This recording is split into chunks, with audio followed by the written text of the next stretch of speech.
आज मैं आपके सामने दो इन्फॉर्मेशन साझा करूंगा। जी हाँ, म्यूचुअल फंड से रिलेटेड दो इन्फॉर्मेशन जो आपके लिए काफ़ी ज़्यादा इंपॉर्टेंट है।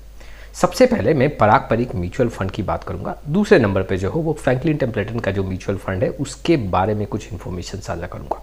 चलिए शुरुआत करते हैं। लेकिन आप में से बहुत ऐसे इन्वेस्टर हैं जिनको पोर्टफोलियो रिव्यू और डिज़ाइन को लेकर प्रॉब्लम है। डिस्क्रिप्शन बॉक्स में आए डिटेल चेक करें और व्हाट्सअप नंबर के थ्रू हमारे साथ जुड़ सकते हैं। सबसे पहले मैं आपके सामने पारंपरिक म्यूचुअल फंड का यहाँ पे इन्फॉर्मेशन साझा करता हूँ। पारंपरिक म्यूचुअल फंड के जी हाँ जो 5 म्यूचुअल फंड है उसमें छोटी एसआईपी का ऑप्शन इन्वेस्टर को देखने को मिलेगा। इट मीन्स कि आप 250 रुपये से एसआईपी स्टार्ट कर सकते हैं।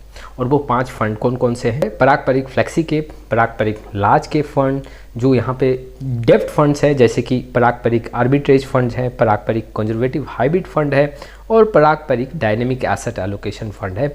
ये 5 ऐसे फंड्स हैं जिसमें अब छोटी एसआईपी का ऑप्शन देखने को मिलेगा। इट मीन्स कि 250 रुपये से अब यहाँ पे इन्वेस्टर एसआईपी कर सकते हैं। लेकिन इसके कुछ टर्म एंड कंडीशन हैं। जी हाँ, इसे भी समझना काफ़ी ज़रूरी है। जो एसआईपी अमाउंट है वो 250 रुपये से छोटी एसआईपी के तौर पे स्टार्ट होगा। इससे कम और इससे ज़्यादा नहीं होगा। इसमें जो एसआईपी का ट्रांजेक्शन्स है इट मीन्स कि मिनिमम 60 ट्रांजेक्शन्स होना चाहिए। अगर आप मंथली एसआईपी कर रहे हो तो कम से कम 60 इंस्टॉलमेंट यहाँ पे जाना चाहिए। 5 साल का मिनिमम आपको एसआईपी करना पड़ेगा अगर आप छोटी एसआईपी 250 रुपये से स्टार्ट करते हैं। तो देखो 250 रुपये का जो ये एसआईपी है वो मंथली एसआईपी के तौर पे ऑप्शन है। यहाँ पे क्वार्टरली, हाफ ईयरली और ईयरली अलाउड नहीं है। एसआईपी टॉपअप का यहाँ पे ऑप्शन नहीं होगा और यहाँ पे एसआईपी को आप मॉडिफाई भी नहीं कर सकते हो।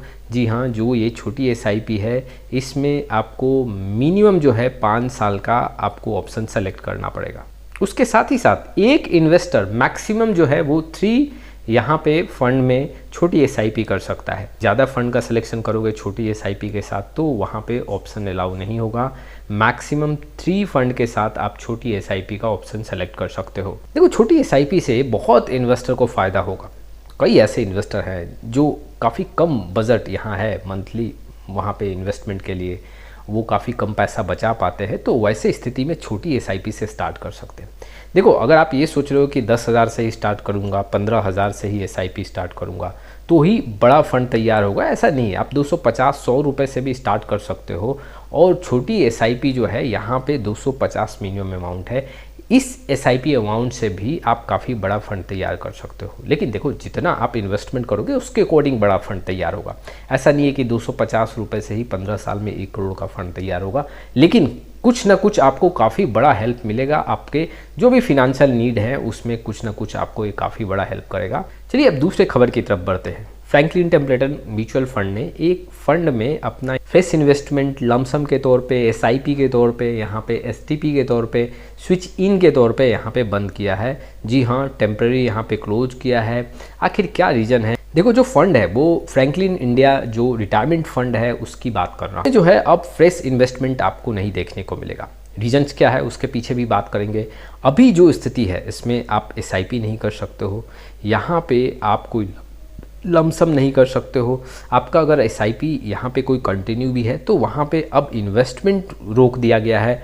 कोई भी स्विच इन का ऑप्शन देखने को नहीं मिलेगा। आप किसी दूसरे फंड से यहाँ पे ट्रांसफ़र भी नहीं कर सकते हो। इट मीन्स कि किसी भी तरीके से इस फंड में अब आपका इन्वेस्टमेंट नहीं होगा।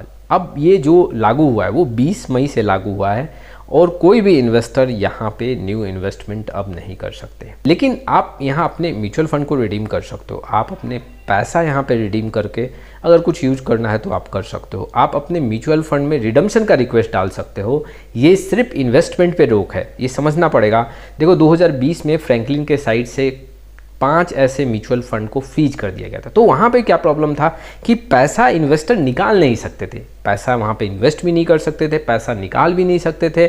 जी हाँ, ब्लॉक कर दिया गया था एएमसी के साइड से। लेकिन अभी जो कंडीशन है वैसा नहीं है। जो ये फ्रैंकलिन इंडिया रिटायरमेंट फंड है इसमें कंडीशन ये है कि अब आप अभी फ्रेश इन्वेस्टमेंट नहीं कर सकते हो, आप अपना पैसा निकाल सकते हो। अब इसके पीछे रीजन क्या है? देखो सेबी का एक सर्कुलर आया था कि जो यहाँ पे सोल्यूशन ओरिएंटेड फंड है ऐसे कैटेगरी को यहाँ पे बंद किया जाएगा और इसके जगह जो लाइफ साइकिल कैटेगरी है उसको इंट्रोड्यूस किया गया था।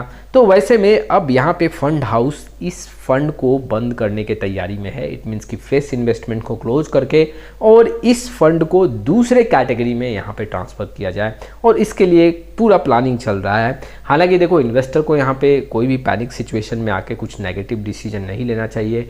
ऐसा नहीं है कि आपका पैसा है उसमें ग्रोथ नहीं देखने को मिलेगा, मार्केट के अकॉर्डिंग एनएवी में बदलाव देखने को मिलेगा, आपको रिटर्न देखने को मिलेगा। सिर्फ आप वहाँ पे फ्रेश इन्वेस्टमेंट नहीं कर सकते हो और अपना पैसा निकाल सकते हो। देखो, हो सकता है कि आने वाले समय में फ्रैंकलिन के साइड से कुछ वहाँ पे इंफॉर्मेशन शेयर किया जाए, लेकिन अभी कोई भी डेट यहाँ पे डिस्क्लोज नहीं किया गया है कि इसके बाद इस फंड में फिर से फ्रेश इन्वेस्टमेंट स्टार्ट होगा, क्योंकि जो ये सोल्यूशन ओरिएंटेड कैटेगरी है इसको धीरे धीरे हर एक एएमसी क्लोज करेगी, और जो एक नया कैटेगरी है जो लाइफ साइकिल का कैटेगरी है उसमें नए नए फंड ऐड किए जाए। हो सकते हैं कि इसी फंड को कैटेगरी चेंज करके या फिर नाम को चेंज करके इस फंड को फिर से विंडो ओपन किया जाए, लमसम करने के लिए, एसआईपी करने के लिए, एसटीपी करने के लिए स्विच इन का ऑप्शन अवेलेबल हो। फिलहाल जो है अभी इस फंड में fresh investment, lump sum, SIP, STP वो क्लोज है। ये दो इन्फॉर्मेशंस थे जो इन्वेस्टर के लिए काफ़ी इंपॉर्टेंट है। जी हाँ, एक पारंपरिक म्यूचुअल फंड को लेके 5 ऐसे म्यूचुअल फंड में छोटी एसआईपी का अब ऑप्शन देखने को मिल रहा है, और दूसरा इन्फॉर्मेशन, जी हाँ, फ्रैंकलिन टेम्पलेटन के म्यूचुअल फंड का एक फंड जहाँ पे फ्रेश इन्वेस्टमेंट को टेम्परेरी सस्पेंड कर दिया गया है। जी हाँ, यहाँ पे जो फंड है वो फ्रैंकलिन इंडिया रिटायरमेंट फंड है। तो ये कुछ इन्फॉर्मेशन थे जो इन्वेस्टर के लिए इंपॉर्टेंट थे। आपका क्या राय इस वीडियो को लेकर कमेंट बॉक्स में जरूर आए। फिर मिलेंगे एक नए वीडियो के साथ, तब तक के लिए जय हिंद, जय भारत।